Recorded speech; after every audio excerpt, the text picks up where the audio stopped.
하는데 그래도 사랑할 수 있나요? 앞에다 뭐 한마디 더 붙일 수 있어요. 그래도 또는 뭐 이래도 저래도 사랑할 수 있나요?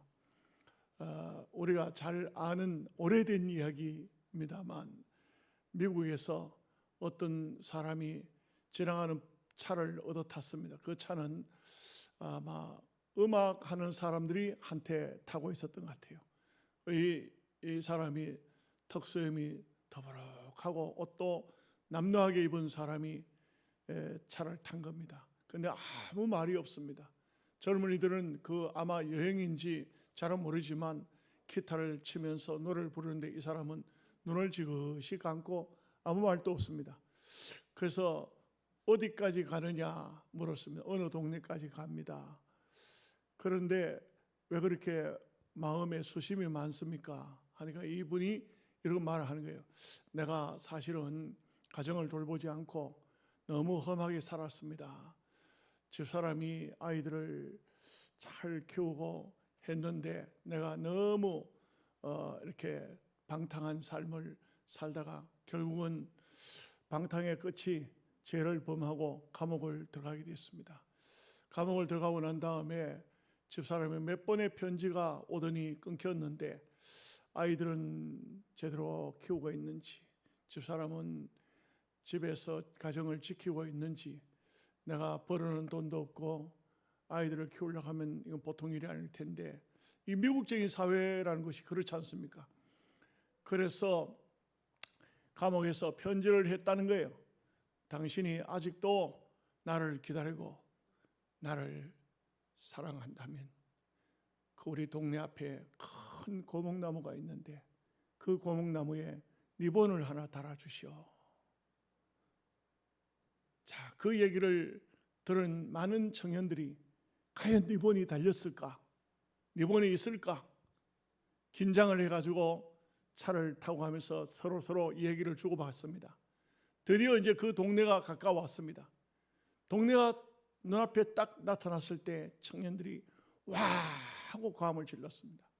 왜냐하면 그 고목나무에 리본이 한 개만 달린 것이 아니고 혹시라도 자기 남편이 못 보고 지나갈까 봐 그 나무에 완전 리본 꽃이 핀 거예요. 그 남편은 방탕했지만 그 부인은 아직도 남편을 사랑하고 남편을 기다리고 있었다는 그런 아주 유명한 이야기예요. 거기서 나온 노래도 있어요. 막 그런 노래 가사는 제가 뭐 한국말로 번역해서 부를 수는 없으니까 못 부르겠습니다만 정말 사랑이라는 것은 얼마나 귀한지 모릅니다. 사랑이 있는 것과 없는 것, 이것은 사람은 감정의 동물이기 때문에 단번에 알아요. 내가 사랑합니다 하지만 그 사랑이 온전한 사랑이 아닐 수 있다는 것은 사람이 잘 알아요. 그런데 어떤 사람은 사랑합니다 할 때에 그 사람의 그 입에서 나오는 그 말로 끝나지 않고 그 사람의 진심이 전달될 때가 있어요. 그러면 이 사랑이 전달되면 사람은 인격의 동물이기 때문에 그것을 깨닫습니다. 압니다.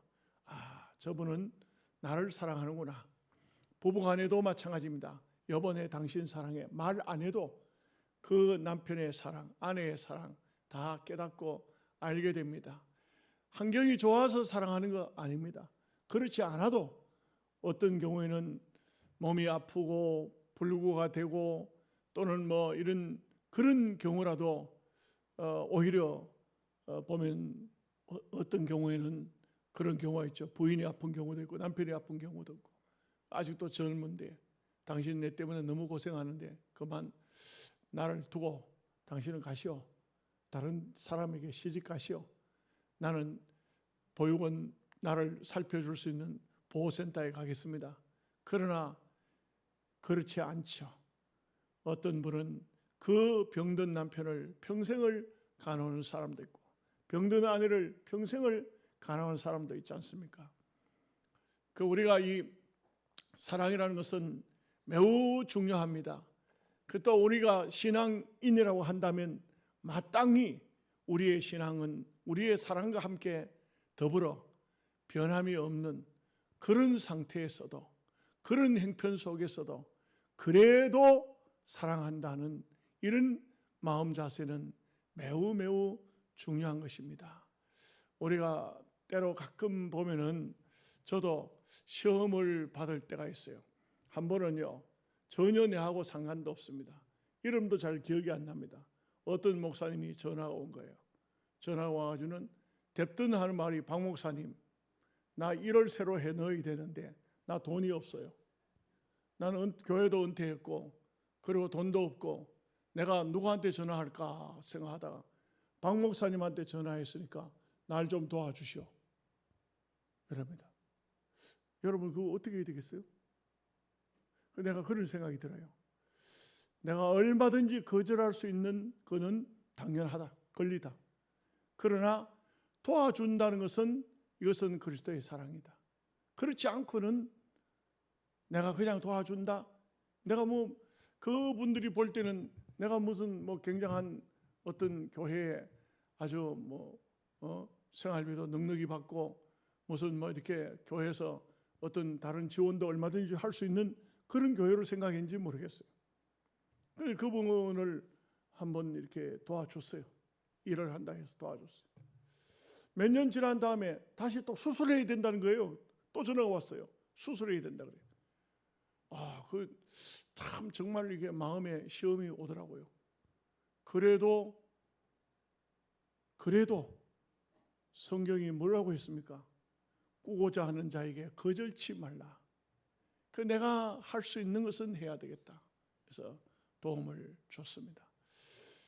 나중에 어떤 장로님 얘기를 들어보니까 내보다 형편이 나은데 그냥 이분은 아주 심심하면 어디다 전화를 가지고 뭘 좀 도와달라 하는 그런 형편입니다.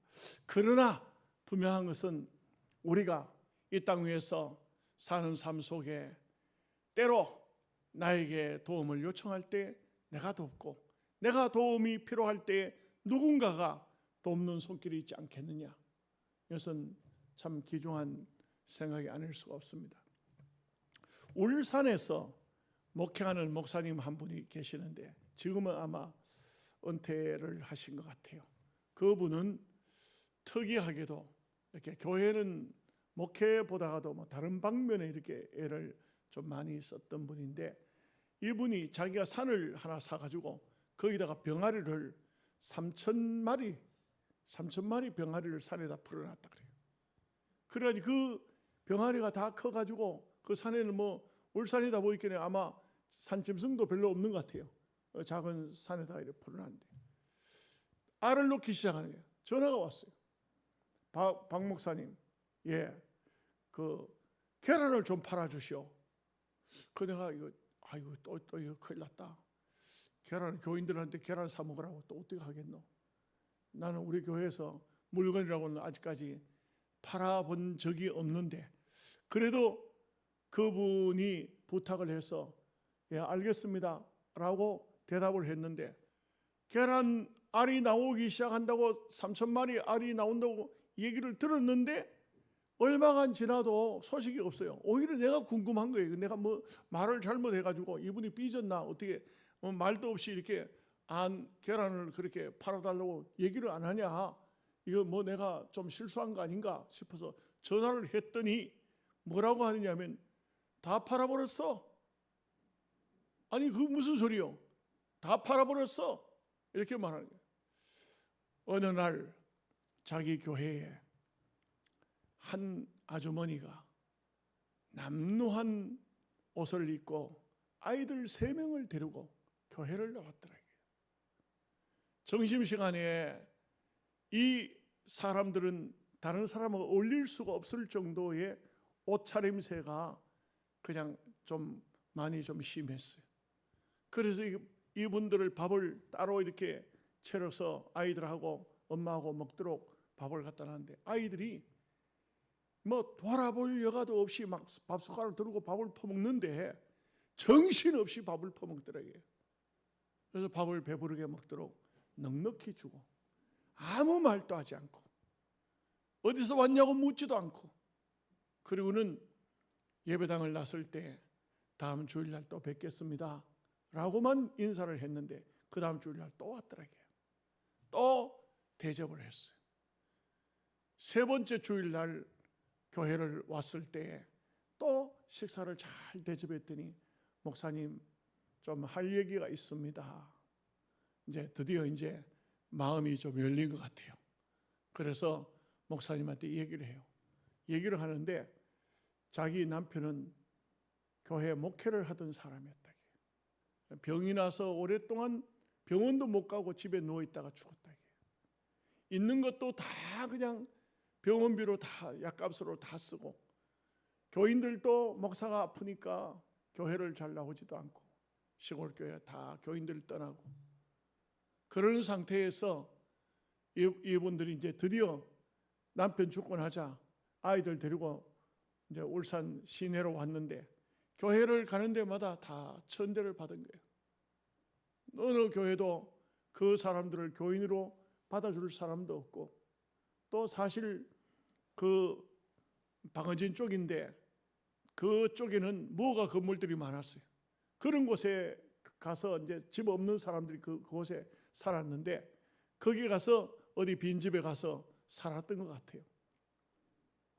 이러다가 이분들이 주일날 이 교회를 나와 보면서 한 세 주쯤 나와 보니까 내가 머물러야 할 교회는 이 교회구나 이래 싶었고, 그리고 목사님한테 또 혹시라도 부탁을 좀 할 수 있으면 좀 부탁을 해야 되겠다. 큰 아이가 중학교 이제 3학년쯤 되는 고등학생도 아닌 그런 아이인데 뭐 이렇게 부인도 마찬가지지만 일을 해야 먹고 살겠는데, 그런데 목사님 뭐 어떻게 혹시라도 일자리가 없을까, 어디 일할 때 돈 벌 데가 없을까. 그래서 목사님이 하시는 얘기가 그 아이를 데리고 또 그 부인을 데리고 자기 그 농장 닭 3,000마리 키우는데 그곳에 가서 아이들 보고 계란 줘오라. 애들이 산에 계란 주러 올라가고, 그 다음에 거기 이제 건물이 하나 있어요. 건물이 하나 있는데 오래전에 제가 거기 가서 우리 몇 분 교육자들하고 같이 가서 거기서 오리고기를 구워 먹고 이렇게 돌아온 적이 있어요. 집을 아주 막 완전히 방공호처럼 지어놓은 집이 있어요. 그래서 거기에 살도록 한 거예요. 하고 저걸 알을 다 주워 오거든. 내가 그 중학교 학생쯤 되는 아이에게 오토바이를 하나 사줄 테니까 시장에 처음에는 그 계란을 가지고 내하고 같이 가고, 그 다음부터 내가 이래 상해를 알아줄 테니까 가서 계란을 팔아서 먹고 살라. 이렇게 이제, 그리고 중학생쯤 되니까 아이가 학교를 가야 되지 않겠느냐. 그래서 이제 그래서 데리고 가서 시장에 가서 전부 집집마다 이분들이 행편이 이런 행편이라서, 사실 나는 좀 돈을 온전하게 받고 이런 계란을 팔고 싶었지만 이분들을 위해서라도 당신네들이 좀 계란을 팔아주시오. 다른 데 계란 받지 말고 이거는 다 토종 계란이니까 받도록 해주시오. 그래가지고 그 한 가정을 살려줬다는 거예요. 살도록 해줬다는 거예요. 그 부인이 하는 말이, 목사님 어떻게 갚을까요? 갚을 거 없다. 이걸로 기반 잡아서 일어서라. 이걸로 아이들 교육을 시켜라. 그리고 더 힘들면, 물질적으로 더 힘들면 내가 도울 수 있으면 도울 테니까 나한테 말해라. 그래가지고 한 가정이 회복이 된 거예요. 살 수가 있게 된 거예요. 그래서 그 목사님 하신 얘기가, 박 목사 계란 다 팔았어. 그런데 더 웃기는 거는 그분이 영양사람이야. 영양사람이라 그래요. 부인이 영양사람이라 그래요. 영양사람이야. 그러면서 하는 얘기가 또 더 웃기는 얘기예요. 뭐라 하냐면, 내가 원래 좀 박 목사 보기에도 좀 시원찮잖아. 내가 이러다가 어디 가서 구부려 죽을란지도 모르는데 죽고 나면 내 마누라도 저리 될지 어떻게 알겠노? 그때 누군가가 도와주지 않겠나? 내가 심어놓은 게 있으니 하나님이 누군가를 통해서 내 가정도 내 마누라도 안 도와주겠나? 이렇게 이제 여러분, 이게 참 우리 목회자들 속에 있는 얘기지만 이것은 사랑이라는 것은 정말 중요한 것이, 여러분 사랑받으려고만 하는 그 사람은 뭔가 좀 비정상적인 사람이에요. 사랑은 절대 받으려고 하는 것이 아니고 주는 거예요. 주는 거예요. 끝없이 주는 것이 사랑이에요. 주고 또 주고 주고 또 주는 것이 사랑입니다. 이 하나님의 사랑은 절대적인 사랑이라 하죠. 하나님은 우리에게 모든 것을 주세요. 아들을 주신 분이 아들과 함께 우리가 구하는 성령도 주시지 않겠느냐. 하나님께서 우리에게 이런 것도 저런 것도 다 주시겠다고 성경을 보면 약속하고 있어요. 오늘 간단하게 세 가지 말씀드릴게요. 첫째는 사랑은 끝이 없는 것이 진정한 사랑입니다. 예수님의 사랑이 어떻습니까? 요한복음 13장 1절에 세상에 있는 자기 사람들을 사랑하시되 끝까지 사랑하시니라. 여러분 참 저는 이래 볼 때에, 저는 오늘 낮에도 말씀드렸지만 솔직히 저는 사람을 배신 못합니다. 여러분 혹 오해 없으시기 바랍니다. 오해 없으시기 바랍니다. 집사람이 저보고 하는 말이, 당신은 참 사람이 이상하다고. 왜 그러냐고. 그랬더니 식당에 가서 밥 먹고도 막 잘 먹었다 하고 음식 맛있다 하고 아줌마 막 음식 솜씨 좋다고 칭찬하면서 우리 권사님들 칭찬하는 거 한 번도 못 봤다고요. 어디 갔다가 와도 그냥 왔는지 말았는지 그냥 물어보지도 않더라고요. 내가 그랬어요. 그게 경상도 사람이 그런 것도 모르면 그거는 진정한 경상도 사람이 아니다. 저 어디 사람은 그냥 입에 발린 듯이 사랑한다고 말하지만 경상도 사람은 속에 깊이 들어있어가지고 이걸 자아내려고 하면 한참 나와야 된다. 그러나 그 사랑은 묵은 사랑이고 그 사랑은 깊은 사랑이고 그 사랑은 변하지 않는 사랑이다. 저는 솔직히 여러분 다시 말씀드리지만 사람 배신 못해요.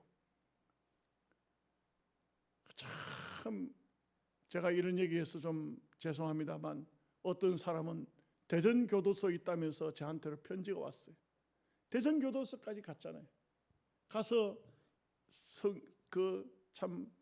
성경 읽어주고 기도해주고 또 그 당시에도요 영치금이 계산이 딱 정해져 있어. 그래서 돈 더 못 넣어줘요. 그래서 다시 돌아와서 또 우체국으로 또 붙여주고 이랬어. 그래 그 사람이 그걸 갚느냐? 갚는 것이 아니고 이용을 하려고 계속 하더라고요. 계속 뭘 좀 달라고 하고 뭘 좀 달라고. 그렇게 하기나 말거나 나는 그들을 거절한 적이 없어요. 어떤 경우라도 거절한 적이 없어요. 사람들 중에 보면 자기가 남에게 어떤 마음을 가지고 있냐에 따라서 그걸로 판단하더라고요. 그래서 목사님은 우리한테 냉정해. 목사님은 절대적으로 보면은 참 좋아하는 사람만 좋아하는가 봐. 사랑하는 사람만 사랑하는가 봐. 그럽니다. 그러나 여러분을 알든지 모르든지 어쩔 수 없습니다만 저는 여러분들을 향한 저의 목회자의 사랑은 변함이 없습니다. 안 믿어도 괜찮아요. 아멘 안 해도 괜찮아요. 어차피 여러분들 마음에 가지고 있는 대로 할 테니까. 여러분 우리가 보면은 사람을 볼 때 어떤 이기적인 사랑을 가진 사람은 내 남편, 내 아내, 물론 그것은 에로스적인 면에서는 사랑하는 게 맞고 또 스톨게적인 면에서는 사랑하는 게 맞습니다만, 그러나 이기적인 사랑은 그러면 자칫 잘못하면 큰 문제를 일으킬 수도 있어요. 미국의 샌디에이고에 우리 한국 전쟁이 언제 있었죠? 1950년이죠. 그래 오래된 이야기네요. 오래된 이야기인데 이 이야기는 많이 지금도 알려져 있고 많은 사람들이 그런 또 목사님들이 많이 인용하기도 해요. 제가 이제 글을 읽다가 보니까 그런 글이 나왔어요. 어느 가정에 아들이 한국 전쟁에 참여했어요. 1950년대입니다. 한국 전쟁에 왔다가 그래도 다행히 6.25 전쟁에서 안 죽고 살아서 미국으로 돌아왔어요. 이 아들이 자기 집에 어머니한테 전화했어요. 어머니 저 살아 돌아왔습니다. 아이고 우리 아들이 살았구나, 돌아왔구나. 근데 왜 빨리 안 오냐? 예, 좀요 수속을 좀 밟아야 좀 뭐 해야 할 일이 있습니다. 어머니, 그런데 제가 집에 갈 때에 친구를 하나 데려가도 될까요? 어머니가 대답합니다. 웬 친구냐? 저하고 한국 전쟁에 같이 참여했던 사람인데요, 부상을 당했어요. 그래서 눈 하나가 보이지 않고 팔 하나가 떨어졌어요. 그리고 다리 하나가 떨어졌습니다. 이게 완전히 반신불수가 된 거예요. 팔, 다리 한쪽, 눈이 완전히 이게 다 날아간 거예요. 그 어머니가 대답합니다. 그래, 그 친구 데려와서 한 일주일 좀 쉬어가라고 해라. 아들이 말합니다. 어머니, 일주일은 안 돼요. 아, 그래, 그러면 한 달 좀 쉬어가라고 해라. 어머니, 한 달도 안 돼요. 왜냐하면 이 친구는 어디 갈 곳이 없어요. 내가 이 친구하고 함께 같이 살아야 돼요. 어머니가 말합니다. 애야, 너의 생각은 참 기특하지만 그 불쌍한 사람을 우리 집에 데려와서 돌봐준다는 것은 처음에는 긍휼과 감정으로 그를 돌봐줄 수 있지만 시간이 지나면 무거운 짐이 된단다. 그때 가서는 너가 그 친구를 어떻게 하겠니? 그렇게 말했어요. 그 어머니가 전화를 말하는 도중인데 아들은 다 듣지도 않고 전화를 끊어버렸어요. 어이, 그 녀석 참네, 성질도. 그러면서 그 어머니는 아들이 돌아오기를 기다렸어요. 그런데 그 다음 날 전화가 왔어요. 아들이 12층 호텔에서 뛰어내려 자살했으니 시체를 찾아가시오. 가서 봤더니 그 아들은 상이 구리였어요. 팔이 하나 없고 다리가 하나 없고 눈이 하나가 없는 바로 자기 자신이었어요. 여러분, 이 이기적인 사랑, 내 아들만이, 내 자식만이 그것이 엄마의 사랑이라면 온전한 사랑이 될 수가 없어요. 오늘 우리가 이 땅에 사는 삶 속에도 가끔은 이런 사랑을 우리 하나님께서 요구하실 때가 있어요. 이래도 사랑하겠느냐? 또 다른 말로 그래도 사랑하겠느냐? 오늘 제목 말씀처럼 그런데도 사랑할 수 있느냐? 오늘 우리에게 물어보고 있는 것입니다. 저는 목회를 하면서 많은 같은 목회자들끼리 많은 사람에게 소위 배신을 당해봤어요. 참, 어떻게 목회를 하는 분이 사람을 배신할까 합니다. 그래서 사람의 사랑은 온전한 사랑이 아니구나.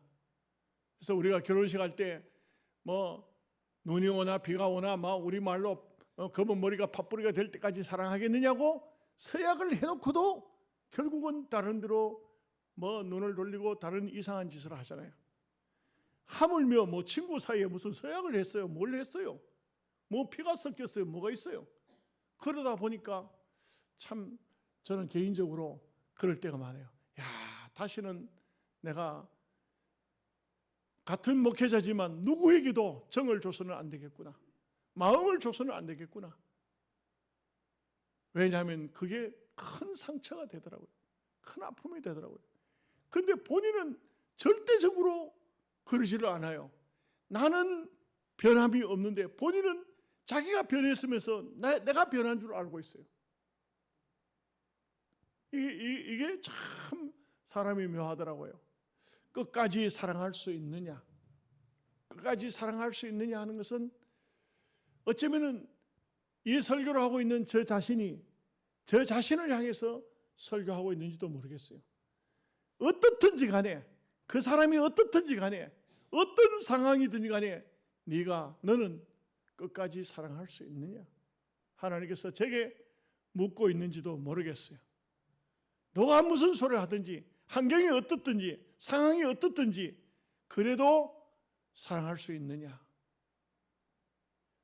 여러분들도 한번 여러분 자신을 향해서 한번 물어보시죠. 그래도 사랑할 수 있느냐? 한번 해보세요. 그래도 사랑할 수 있느냐? 아니, 손 가지고 뭐 해요? 손 놔뒀다가 해봐요. 그래도 사랑할 수 있느냐?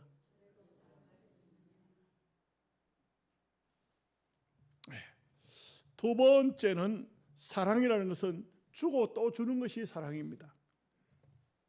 로마서 12장 9절에서 11절 말씀, 사랑에는 거짓이 없나니 악을 미워하고 선에 속하라. 형제를 사랑하여 서로 우애하고 존경하기를 먼저 하며 부지런하여 게으르지 말고 열심을 품고 주를 섬기라. 여러분, 우리가 이 사랑을, 하나님을 사랑한다. 하나님의 사랑은 절대적인 사랑입니다. 하나님은 뭐라고 합니까? 네 마음을 다하고 네 몸을 다하고 마음을 다하고 정성을 다해서 주 하나님을 사랑하라. 우리가 그런 사랑을 할 수가 없어요. 할 수가 없어요. 그런데도 할 수 없는데도 불구하고 오늘 우리에게 하나님은 그걸 요구하고 계십니다. 다 해라, 다 해라. 여러분, 다 하는 사랑을 할 수 있어요? 부모가 자식을 사랑해도 다 해서 사랑할 수 있습니까? 부부간의 사랑을 다 주어서 사랑할 수 있습니까? 그러나 성경은 그것을 말씀하고 있는 것입니다. 어떤 보상도 바라지 말고 진정으로 모든 것을 사랑할 수 있느냐? 헌신 예배니까 얘기를 또 하나 하죠. 미국의 그 캘리포니아의 크리크 초등학교에서 있었던 얘기입니다. 어떤 여자아이 하나가 뇌종양에 걸렸습니다.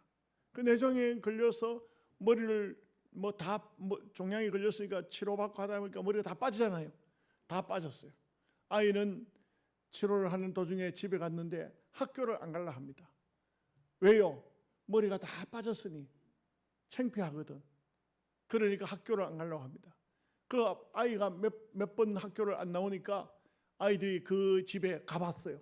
가봤더니 아이가 안 나타나려고 그래요. 왜 그러냐고 엄마가 말합니다. 우리 아이가 아무개가 병원에서 치료를 받느라고 머리가 다 빠졌어. 그러니까 창피해서 너희들을 안 보려고 하는 거야. 그러자 그 아이가 학교에 돌아가서 아이들을 모아서, 야, 아무개가 머리 뇌종양 때문에 머리를 치료하느라고 머리가 다 빠졌어. 난 보지도 못하고 오늘도 못 봤는데 그 엄마가 그런 얘기해. 우리도 똑같이 그 친구하고 똑같이 하자 해가지고 아이들이요, 어른들은 물어보지도 않고 교실 안에서 머리를 싹 다 깎아버렸어.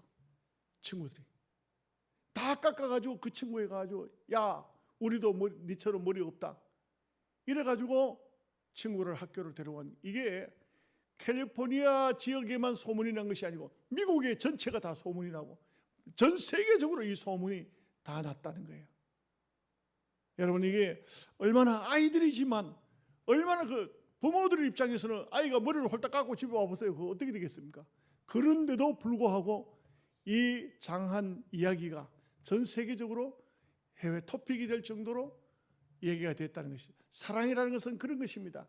절대 입으로만 사랑하는 것은 진정한 사랑이라고 할 수가 없습니다.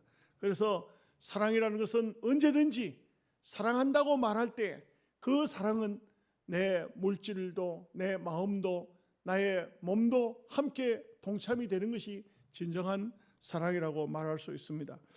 요한 1서 4장 20절 말씀에 누구든지 하나님을 사랑하노라 하고 그 형제를 미워하면 이는 거짓말하는 자니 보는 바 그 형제를 사랑하지 아니하는 자는 보지 못하는 바 하나님을 사랑할 수 없느니라.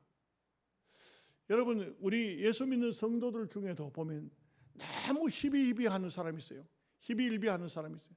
조금만 일에 웃고 막 기분이 좋아가지고 업돼가지고 막 즐거워하다가 조금만 이렇게 좀 기분이 나쁘면 그냥 가라앉아가지고 그래가지고는 신앙생활도 제대로 안 하고 교회도 제대로 안 나오고 말이죠. 그리고는 그냥 이러는 사람도 있어요. 그런 성격, 정말 주님 앞에 다 뜯어고쳐야 돼요. 다 내려놔야 돼요. 예수님을 믿으면 그렇게 하면 안 돼요. 신앙생활하면 그렇게 하면 안 돼요.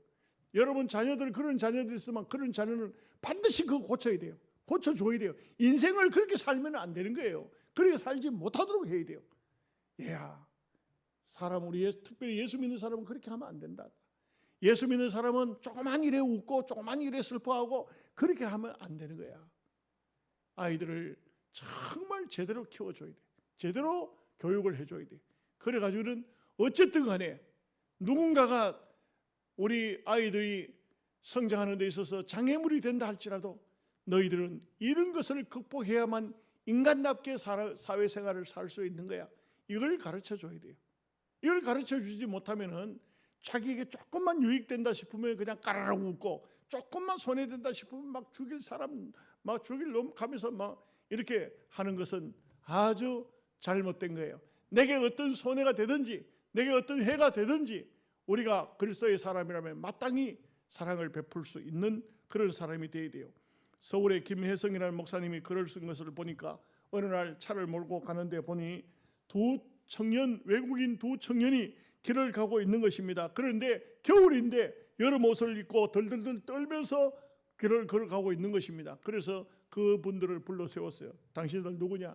스리랑카에서 돈을 벌러 한국에 왔는데 취직을 못 해가지고 그래가지고 지금 현재 그 노숙자 쉼터 거기에 살고 있는데 오늘도 일자리를 구하러 나갔다가 일자리를 못 구해서 지금 노숙자 쉼터로 가고 있다는 거예요. 그러니까 차에 타라 데려왔어요.